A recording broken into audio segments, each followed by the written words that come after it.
Nous partons aujourd'hui à la découverte de l'église de Rouziers. Petite église récente en apparence, elle remonte pourtant à l'époque romane. Laissons-la nous conter son histoire.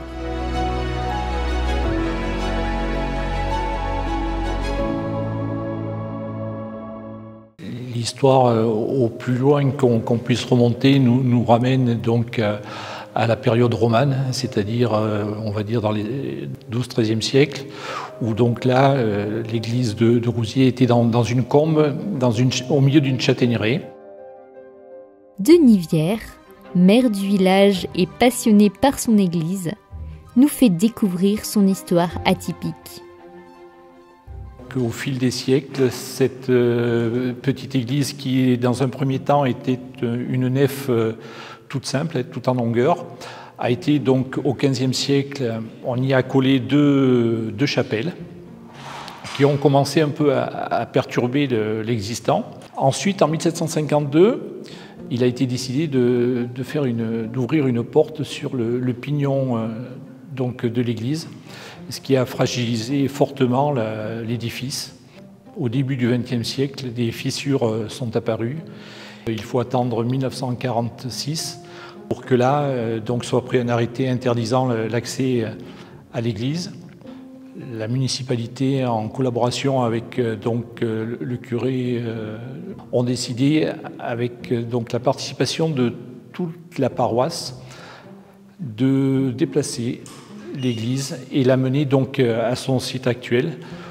Le curé Sabu a décidé, avec toute la population, qui était à l'époque environ 250 personnes, de faire appel à des finances, puisque c'était quand même un projet très coûteux.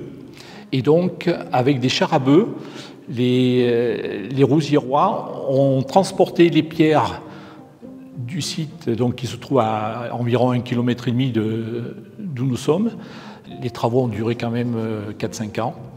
L'église a été consacrée en août 1955 par Monseigneur Marty, alors évêque de Saint-Flour.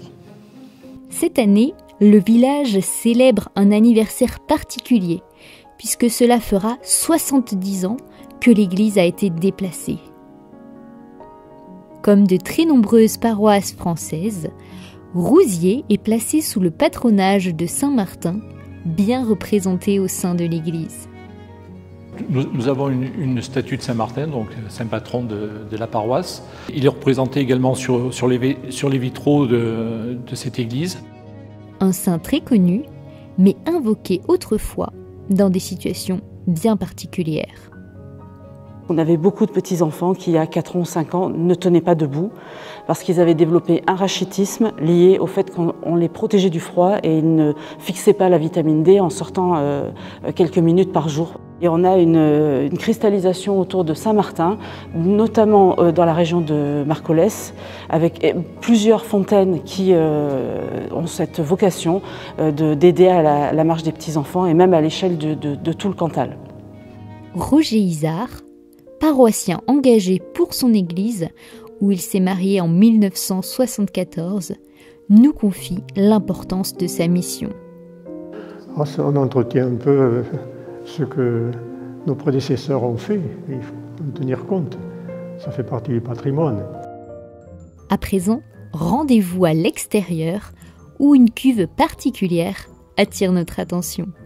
C'est donc ce baptistère qui était à l'époque à cheval sur le mur extérieur, en face la porte d'entrée de l'église. Imaginons que le baptistère soit à ce niveau-là. Vous voyez, on avait une ouverture à peu près de la taille de cette pierre-là, et on passait l'enfant par là. C'est-à-dire que le prêtre donc baptisait à l'extérieur, et ensuite on le faisait passer par ce petit orifice, et on l'accueillait dans la maison des chrétiens. Notre guide nous conduit maintenant vers le site de l'église primitive, située à quelques kilomètres en contrebas du village. Nous sommes là de suite devant la chapelle Saint-Martin, donc qui a été érigée, je dirais, au XIXe siècle. Et donc l'église se trouvait dans ce bosquet, avec donc dans la partie méridionale le cimetière voilà, juste à la sortie de l'église. L'église de Rouziers reste un lieu de culte, un repère culturelle et patrimoniale. Sa reconstruction symbolise la persévérance d'un village et l'importance de préserver les racines qui unissent les générations. Si vous faites une halte, asseyez-vous un instant, laissez-vous imprégner par le silence du lieu. Imaginez les visages, les mains, les voix qui l'ont fait renaître. L'église de Rouziers ne se visite pas seulement avec les yeux, elle se découvre avec le cœur. Un lieu à découvrir si vous passez dans la région de Morse.